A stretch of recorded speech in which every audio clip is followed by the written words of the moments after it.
Eto na nga guys, at dumating na yung order kong cellphone na Itel A70 na nabili ko sa online sa TikTok.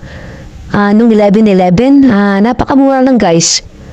Nasa 2,999 lang siya.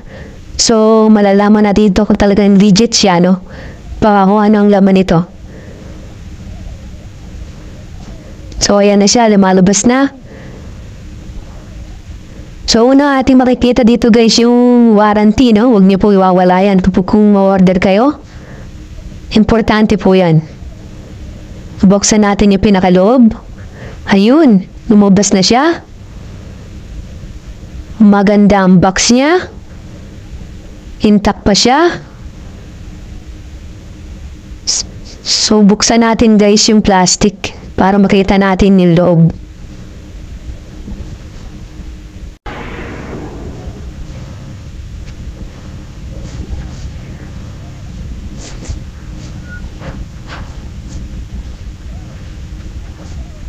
Guys, ang taas ng gigabytes ito. Nasa 128 ang storage niya.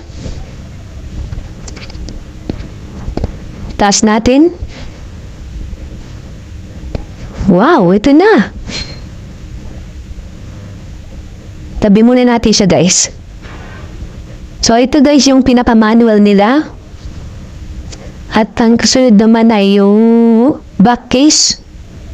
Maganda siya. Ito yung charger niya. At may kasama siyang charging wire. Yung na doon po sa loob yung pinaka-pin niya, no? Pag mag-open tayo ng SIM card doon, ng memory card, tutusok lang natin po yun. So, open na natin to. Tingnan natin kung ganis kay smooth siya.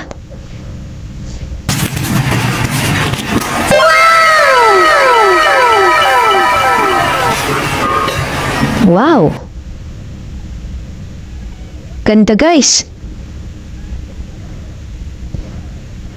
Hindi siya ganun kabigat, hindi siya ganun kagang. Hapatinis niya, no?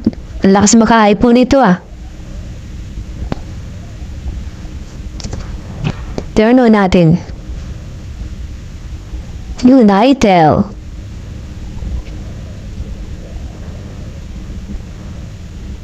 Punta tayo guys sa camera. Tingnan natin kung malinaw siya.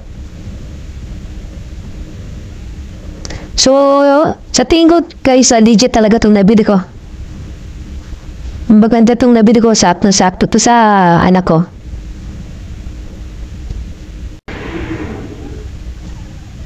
Malinaw siya guys, 13 megapixel yung harap niya, 8 megapixel yung selfie niya. So, dito na guys. Thank you for watching. Bye-bye.